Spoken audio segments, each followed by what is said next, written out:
Chapter 2. "The Earl of Heath is here to see you, my lady," the butler informed Elizabeth as she sat with her mother in the morning room of their townhouse. She had been trying to keep her mind focused on her needlework and off the events of the previous evening. Elizabeth sat bolt upright in her chair, abandoning her project, keeping her voice low but her tone urgent. "Tell him I am not at home to visitors, please, Walter." "Elizabeth, you cannot refuse to see him." Her mother was aghast. Despite her obvious surprise at her daughter's words, she barely looked up from her own stitches. "But it is the Earl of Heath, mother. Surely you do not wish for me to be called upon by Lord Sinclair?" Elizabeth carefully placed the tapestry in its basket, knowing that she would only destroy it in her agitation. "He is a wealthy earl. You cannot refuse to see him." Her mother finally glanced up, her gentle gaze reproachful. "The rumors say he killed his wife," Elizabeth stated boldly. "Is that really the sort of man you would have me spend time with?" She was certain her reasoning would convince her mother. "I believe that if he had really done it, he would not be a free man today.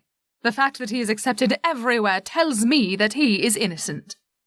"The fact that he is accepted everywhere tells me that the members of the ton are simpletons," Elizabeth countered, amazed that her mother would not listen to reason. Lady Castleton did not disagree, merely laughed good-naturedly at her daughter's words. "Perhaps you are right, my dear, but you are very nearly on the shelf. It would not do to snub the Earl of Heath." "Would you rather me be dead than single, mother?" Elizabeth realized she was gaping at her mother, and shut her mouth with a snap. But surely the Countess would realize it was a bad idea to entertain the Earl of Heath. "Now you are just being dramatic, my dear. Walter, please show Lord Sinclair in and have tea served." "Mother, why are you doing this?" Elizabeth searched her mother's face, shocked to see warm compassion there, given the conversation they were having. "Can she not see that I am actually afraid of the man?" "Because this is the first time you have shown any degree of enthusiasm about any of the gentlemen who have shown an interest in you." The look of satisfaction on Lady Castleton's face set Elizabeth's teeth on edge. It was starting to feel like a nightmare, and she hoped she would wake up soon. "This is not enthusiasm," Elizabeth insisted, shocked by her mother's conclusion, but keeping her voice low, knowing the butler would be returning with the Earl at any moment. Elizabeth was bewildered how this situation could have unfolded.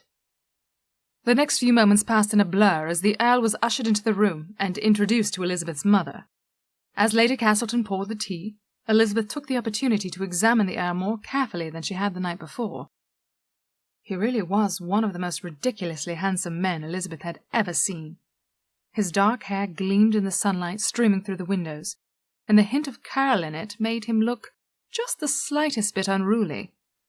She did not find it unappealing, much to her surprise, and she was amazed that she again felt the urge to touch it. He was dressed in the first stare of fashion.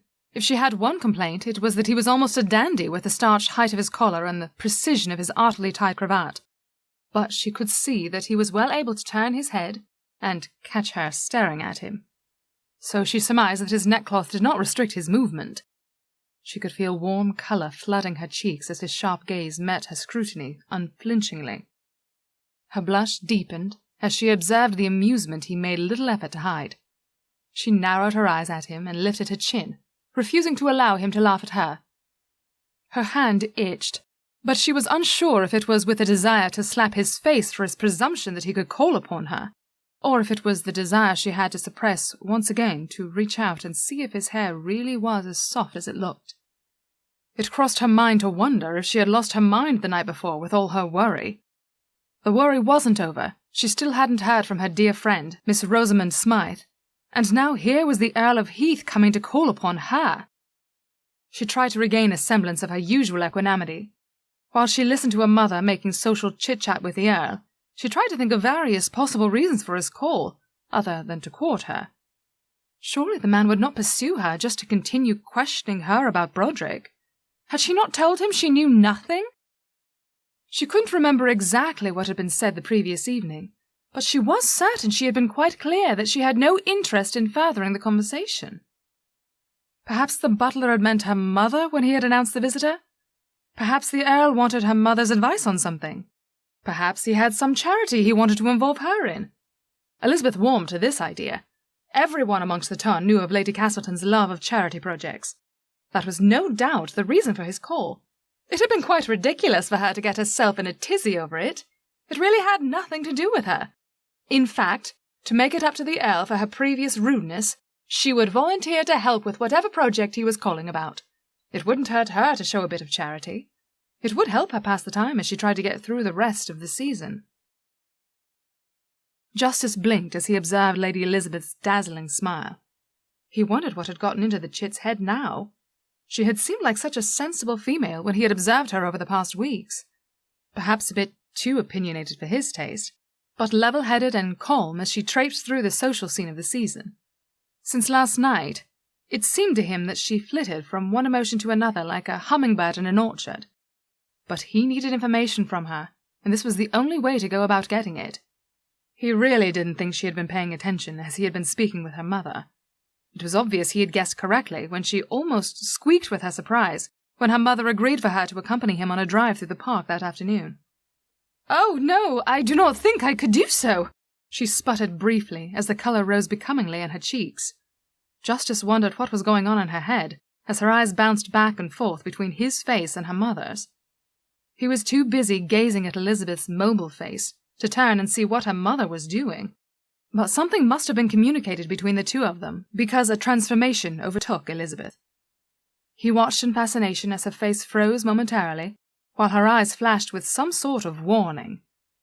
Then, in the blink of an eye, she was all pleasant smiles. She stood, and he hastened to get to his feet as well. "I shall just go up to my room and get my spencer and bonnet, if you would be so kind as to wait for me. I will do my best not to keep you waiting over long." Without waiting for his reply, she hurried from the room. Justice turned his attention back to Elizabeth's mother. "Thank you, my lady." He tried to keep a dry note from creeping into his tone. "No, no, my lord, thank you. It will do my daughter good to get out of doors.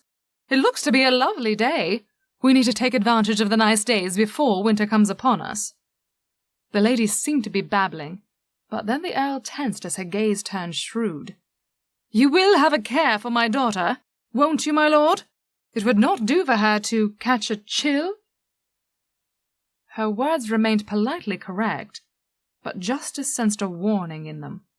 It would seem the lady was more knowing than he had previously given her credit for. He bowed politely.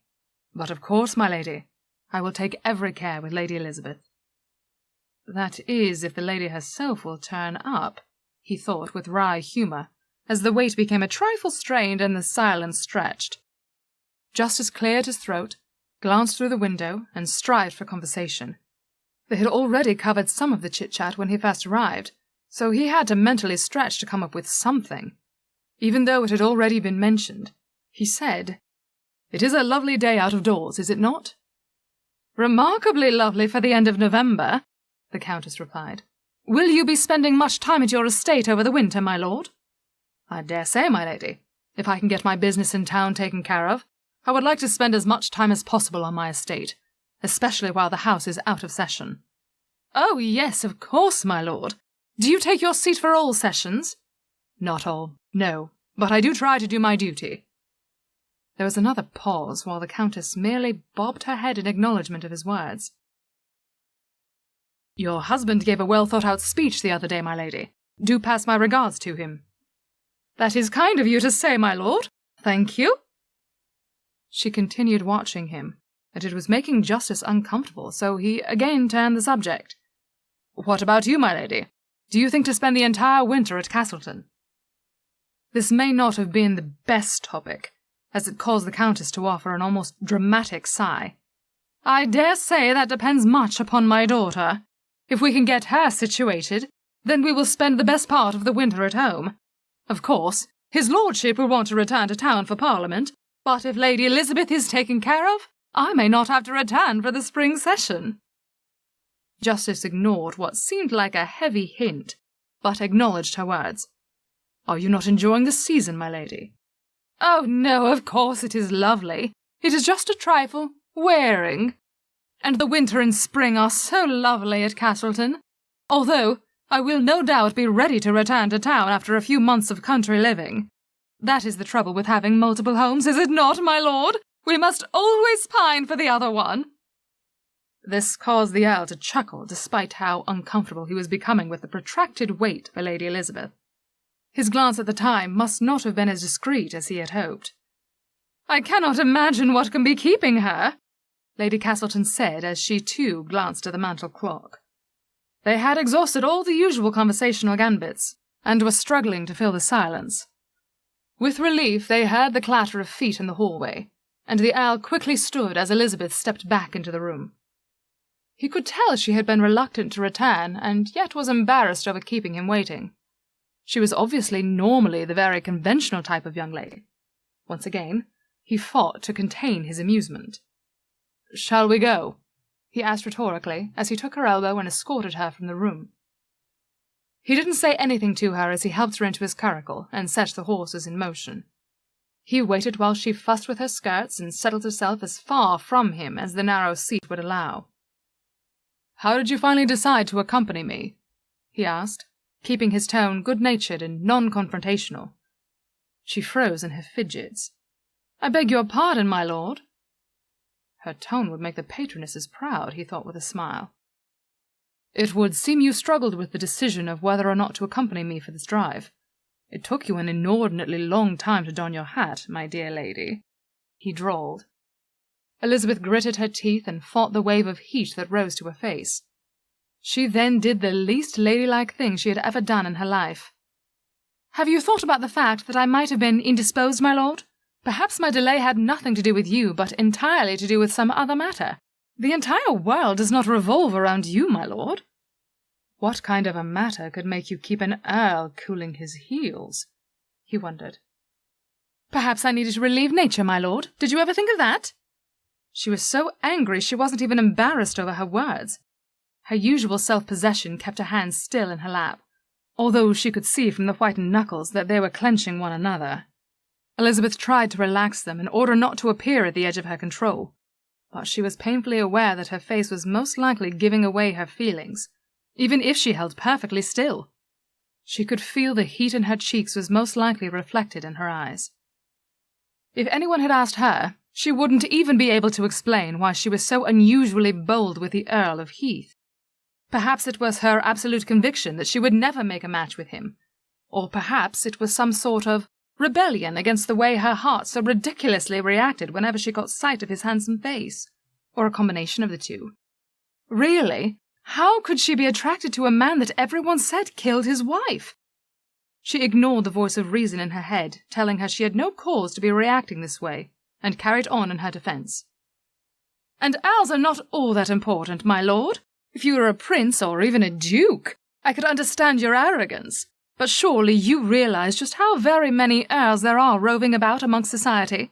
Surely one or two of them must be kept waiting once in a while. I apologize if I inconvenienced you, my lord, but you needn't have stayed. If you were in a rush to be elsewhere, why did you not just take your leave of my mother and be on your way?" "That would have been intolerably rude," he declared. "And reprimanding me for delaying briefly is not?" she asked, raising her eyebrows to emphasize her point. She knew her mother would have apoplexy if she ever found out how she was speaking with Lord Sinclair, but at that moment she could not find it within herself to care. She was surprised when the Earl gave her a brief bow in his seat, and accepted her words. "You are completely correct, my lady. I apologize for my words. I do hope I have not torn you away from a terribly urgent matter. I sincerely appreciate you taking the time to accompany me for a drive this afternoon." Elizabeth glared at him while she searched his features in an effort to determine if he was trying to turn her up sweet. To her surprise, he actually appeared sincere. She could not find a single trace of guile in his eyes as he returned her gaze, and while he was smiling at her, it did not appear to be with mockery. With a small sigh she let go of the anger that she really had very little cause to be holding on to. "Very well, my lord. I accept your apology," she began before continuing grudgingly. "And if you must know the truth, I did dally in my room longer than necessary. as I was struggling with the decision of whether or not to accompany you. And what decided me was the fact that my mother had accepted your invitation on my behalf, and I could not then turn you down." "You are a biddable girl, aren't you?" His gentle smile held both amusement and understanding. "Usually," she answered, unable to prevent the grin that split her face. By then they had entered the park, and Elizabeth glanced around in admiration. "It is a lovely day. I really should be more grateful for you coming to take me for a drive. We probably won't have many more of these mild days where we can enjoy the last of the warm sun. Before we know it, the leaves will all be gone and everyone will be heading out of town for the holidays." "Will you be sorry to leave town?" he asked, apparently willing to be pleasant, although he had not acknowledged her explanation. Of course, she hadn't really apologized either. She decided to try to be pleasant as well. "Not at all. I do not enjoy the season overmuch. I will acknowledge that there are certain aspects that are diverting. I do love to dance, and some of the people I have met have been quite lovely. But I wish I either never had to grow up, or I could just skip this part and go straight to being married and settled with my husband on our own estate, and get on with my life. Most debutantes enjoy this part immensely, do they not? Is it not something young ladies long and plan for their entire young lives?" "You are probably correct about most young ladies, my lord, but I am just me, and that is not how I feel." They sat in companionable silence for a moment, as the Earl contemplated her words and steered them around a carriage of giggling debutantes, who were conversing with some gentlemen on horseback. Elizabeth was surprised by the flutter in her belly, as she met the Earl's gaze and acknowledged his raised eyebrow. "Yes, you are probably right. It would appear that they are enjoying themselves immensely." She allowed herself to relax for a moment, but didn't allow her worries to stray too far from her mind. "Do you enjoy the activities of the season, my lord?" "Certain aspects, my lady." He didn't go into detail, much to Elizabeth's frustration. She realized that must have been how he felt over her uninformative answers. With a soft sigh, she smiled and persisted. "Do you care to share which ones?" The smile he cast her way could only be described as roguish when he said, "I doubt your mother would consider some of them appropriate for me to discuss with you, but I will tell you that I enjoy the theatre and my club. When I am ensconced on my estate, I do miss being able to swing around to White's and see how the wind blows in certain quarters." "Ah, so you're a Tory then, are you, my lord?" Elizabeth was proud of her small amount of knowledge of the political leanings of the gentlemen's club. "Most of the time." "Are you always so non-committal?" Elizabeth was wondering if he was trying to annoy her intentionally, or if it was just an unlucky happenstance. She was surprised when he laughed in response to her complaint. "Not usually," he replied, and then laughed again. "I apologize, my dear lady.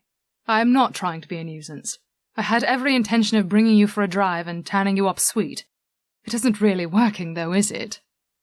"Why would you want to turn me up sweet?" Elizabeth was puzzled by this man. They had never exchanged words before last night, and now here they were driving together in the park. While she would admit that they had exchanged a few glances and smiles over the weeks of the little season, she did not think there could be any reason for the Earl to be wishing to gain her favour. Her suspicions grew, and she did not regret the sharp tone she had used. Lord Sinclair sighed before turning to her with what could only be described as a very earnest expression upon his face. "I really need to know what you can tell me about Sir Broderick." He didn't elaborate at that moment, causing Elizabeth to study his face closely. She was hoping for a clue as to his motivation, but was frustrated by his impassive expression. "What would make you think I know anything about Sir Broderick?" Elizabeth wasn't ready to tell the handsome nobleman anything. She knew her question was ridiculous after their conversation the previous evening, but she was stalling for time. "Well, you did ask me if I was in cahoots with him last night. This does lead me to think you must know something, otherwise you would not have asked such a question." Elizabeth could feel heat rising in her cheeks, and cursed her transparent complexion and expressive face. She made an effort to appear as impassive as he did, though she doubted if she was successful, as she felt his scrutiny of her features. It flitted across her mind to wonder what he would do if she stuck her tongue out at him. Much to her own shock, she suited her actions to her thoughts. He howled with laughter at her childish gesture, bringing the curious stares of the other passers-by. Elizabeth was mortified and quickly told him to hush. Now it would be bandied about in every drawing-room of the town that she had been carousing with the notorious Earl of Heath. For the second time in as many days, she wished the ground would open and swallow her. Of course, such wishes are never answered, so she did the only thing possible. She glanced around at the watching crowd and smiled serenely, as though she hadn't a care in the world. Perhaps the crowds of Hyde Park were not the best idea, my lady. Would you care to go farther afield? He didn't wait for her reply, but steered his team toward the nearest exit. Elizabeth was startled to see he was heading down Knightsbridge Road. I do not think Chelsea is an ideal destination, my lord. Perhaps you ought to return me home. She could hear the worry in her own voice and couldn't prevent the grimace that twisted her lips. He must have seen her expression and misinterpreted it. There is nothing wrong with Chelsea, my lady, he chided her. It still doesn't seem to me like you're trying all that hard to turn me up sweet, she countered, making the Earl chuckle again. Elizabeth was relieved that they were well away from the crowds by this point. They drove in silence for a moment as the Earl had given his horses their head, and they were happy to oblige. For a moment, Elizabeth allowed herself to enjoy the ride as town dropped away behind them. In this direction, no one had yet decided to build up with townhouses like in busy Mayfair, and one could breathe deeply of the cleaner air. The pleasant sounds of the approaching countryside reached her ears, and she had to smile as she saw a farmer with his animals. I hadn't realized that farmland reached so close to town, she thought absently before returning her attention to her companion. He still hadn't spoken since laughing at her last barb. She watched his strong hands handle the reins with expert precision as they took the next curve without slowing. The flutter in her breast, she strongly suspected, was an almost delicious combination of pleasure and panic. If I considered him a friend, this ride would be pure pleasure, she thought with slight desperation. But as her discomfort in his presence continued unabated, she could not enjoy the experience.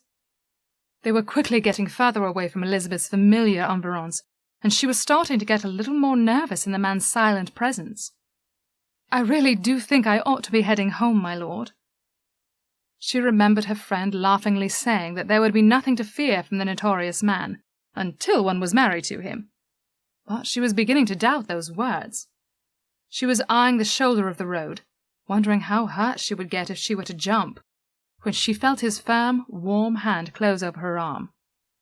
Don't do anything foolish, my lady. I have no intention of hurting you, and I apologize once again if I am making you nervous.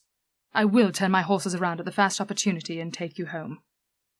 Her face must have revealed how dubious she felt over his words, as he quickly and softly vowed, I promise. Elizabeth maintained a dignified silence as he brought his powerful horses to a slower pace, and then executed a neat turn where the road widened slightly. Within moments they were tooling briskly back toward the familiar safety of Mayfair. Why will you not speak with me? Lord Sinclair pestered her, his tone revealing his frustration. I have very little to say, my lord. I do not trust you and have no urge to confide anything to you. We have already discussed the fineness of the day and the beauty of your horses. Neither of us has much to add about the joys of the season. That doesn't leave much else to discuss. It seems to me as though silence would be preferable.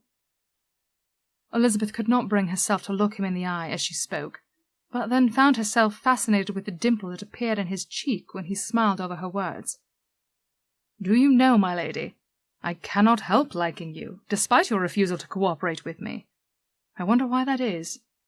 Because I'm a lovely, likeable lady, she replied cheekily, amused despite her misgivings about him.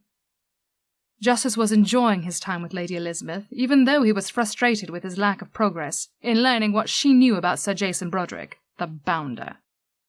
Any time he thought of the rotten scoundrel, it turned his mood sour. It boggled his mind that the rotter was accepted in polite society, and that the pretty lady at his side was keeping his secrets, instead of helping him expose him for the evil weasel that he was.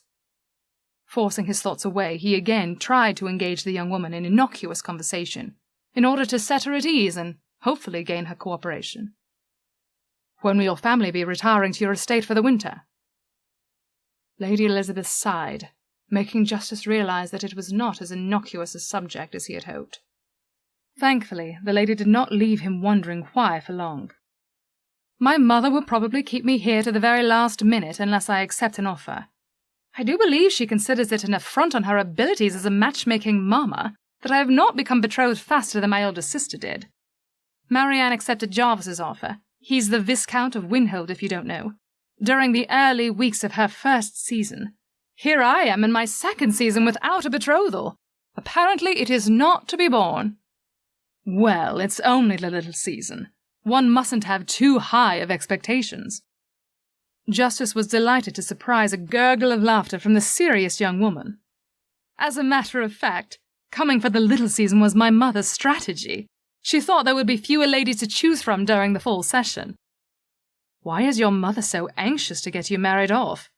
The rumour is that you are well dowered, so I would not think they would be in need of any marriage settlements that you may acquire. This met with another delightful chuckle.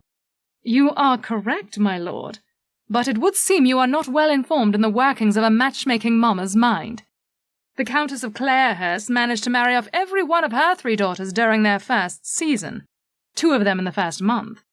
The Viscount of Wynholt's 2 sisters were each betrothed within the first month of their debut, and my aunt, the Duchess of Milton, matched her daughter within a week of her debut. Justice watched in fascination as she waved her hands around expressively while she continued. But I don't think Chelsea's engagement should count in this list, since she had known Chiltern most of her life. But there you have it. I am an aberration within my family of connections. Somehow my mother considers it to be a reflection upon her as my chaperone. The longer I remain unattached, the more desperate she feels on the matter. It almost makes me ready to join a convent. If only the Church of England had such things. I do believe my mother would take it even harder were I to convert to Catholicism than if I remained single any longer. Justice was delighted when she turned to him with a grin. Perhaps I ought to suggest the possibility to her. It might move her to be a little less insistent upon my need to wed at the first possible opportunity. But I still don't understand why she feels so strongly about marrying you off. It is not as though you can carry your family's name. I would think she would be far more concerned about your brother's unmarried state than yours. Her sister and best friend do not yet have daughters-in-law, so it is not such an urgent matter. Justice was charmed as she rolled her eyes, but then flushed guiltily at her show of disloyalty. Do not exert your mind too forcefully on the matter, my lord. It really is incomprehensible, I can assure you. Are you opposed to marriage in general, or just the thought of being hustled into it out of some sort of competition with your mother's cronies? How terribly perceptive of you, my lord. Elizabeth's compliment caused Justice's cheeks to heat, so he was glad that she continued without seeming to notice. Shrugging a little, she seemed perplexed. I am not at all opposed to marriage, my lord. I do not want to be a burden upon my family, and the thought of being the spinster aunt of my brother's future household makes me shudder in horror. But I cannot bring myself to accept an offer just for the sake of making a match. I want there to be more meaning to it than that. I know it might sound ridiculous, but I have seen what a love match looks like, and I do not want to settle for less. You are a romantic, Lady Elizabeth. His observation caused his companion to blush rosily, but also to lift her chin in defiance. There is nothing wrong with that, my lord. Despite my mother's manipulations, I refuse to marry someone who cares more for his horses than he does for me. Thankfully, my grandmother left me an inheritance that is not encumbered by a requirement to be wed. If I do not find the match I dream of, I shall be one of those eccentric women who take their own lodgings and have a dozen cats. It may not be conventional, but it does sound comfortable. Obviously, you have never been in a room with a dozen cats if you think that sounds comfortable, my dear, Justice drawled, teasing her before continuing. But you probably have a few more years before it needs to be of concern. Again, his companion sighed. I do not get those funds until I turn 21, which isn't for another 14 months. I can only imagine what sort of pressure my mother will bring to bear in the meantime. Justice found her melancholy tone highly diverting, but managed not to laugh at her. Is that why you are finding this season not quite to your liking? That is part of it, my lord. Knowing my mother is watching every interaction with such hope and glee makes me nervous to allow her to get expectations. On the other hand, Many of the people I have met during the season are deadly dull. Most of the debutantes are either empty-headed simpletons or jealous cats who would rather spread a nasty rumor about you than speak pleasantly to your face. And many of the gentlemen are not much better. It would seem you need to widen your circle of acquaintances, my dear. Surely it cannot be that bad. Elizabeth finally met his gaze, and Justice was again surprised by the flutter in his chest as she offered him a genuine smile. Perhaps I am exaggerating slightly for emphasis, but it is nearly that bad. I did make one dear friend, which was lovely, but... She broke off her words, refusing to meet his eyes and pressing her lips together as though to prevent any more words from escaping. Justice burned with curiosity, and wondered if this somehow connected with her refusal to discuss Sir Broderick. He aimed for nonchalance as he ignored her obvious discomfort. It is true that a few close friends can make all the difference in a difficult situation. I'm glad that you were able to find at least one kindred spirit.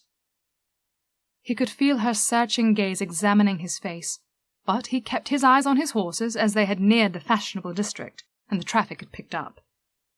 What about you, my lord? Rumour has it that you are searching for a countess this season. I am certain that is not why you called upon me this afternoon. The Earl was surprised by the chuckle that escaped him over her words. Despite her light words, he could tell she was watching him closely for his reaction. In this, rumour is actually somewhat correct. I am not getting any younger. It is time that I remarry and produce some heirs. There is a distant cousin who could inherit, but a long line of my ancestors would not have appreciated me being quite so cavalier with the honour. Have you anyone in particular in mind? She had the gall to ask. Besides you, do you mean? He couldn't resist teasing her to see the delightful colour rise in her cheeks. She returned his gaze with a haughty lift of her eyebrow, but then her face creased into a smile as she giggled in response. Finally, he answered her question just as they neared her house. I have not yet found a specific lady, I am sorry to report, but I am looking for a mature woman, not a flighty debutante. I think a widow might be a good option, not too old so that she cannot safely bear a few children, but old enough to be prepared to settle down to the pace of life on my estate. Justice was uncomfortable with her steady gaze upon him. She didn't comment immediately, but he felt as though she was searching his soul. Finally, she offered him a soft smile. I hope we are both able to achieve our objectives, my lord. I wish you well with your search. Her quiet conviction brought a lump to his throat. He didn't reply as he carefully manoeuvred his team to a standstill in front of Elizabeth's townhouse. It was a pleasure to spend the afternoon with you, my dear lady. Thank you for accompanying me. Justice almost had to bite the inside of his cheek in order to prevent his amusement from showing, at the look of confusion that was dancing across her expressive face. She obviously didn't think the expedition had been entirely pleasurable, and seemed surprised that he would say so. Apparently her breeding won out over her suspicion, and she answered him politely. It was my pleasure, my lord. He doubted her reply was anywhere near being truthful, and he didn't bother to hide his laughter from her. Perhaps we shall have the pleasure again sometime soon, he teased her. Indignation overrode her facade of politeness. I do not think that would be advisable, my lord. I will wish you a good day. He could tell she was trying to be repressive, but it didn't suit her delightful personality. She didn't do starchy and autocratic very well. He chuckled in her ear as he lifted her down from his curricle, and could feel her shiver of awareness, despite her efforts to remain impassive. As soon as he placed her on the ground, she dipped a brief curtsy, and then, lifting her skirts slightly, she hurried gracefully up the stairs, where an attentive footman was holding the door open for her. He was watching her closely, so he was gratified to see that she did glance back over her shoulder at him, before she whisked through the door. Justice curbed his frustration over his lack of progress, climbed back into his curricle, and drove himself home deep in thought. He would have to regroup and come up with a new strategy to pursue whatever information Lady Elizabeth had, but did not wish to share. He chose to ignore the eager anticipation which simmered in the back of his mind over the thought of further interaction with the lovely young noblewoman.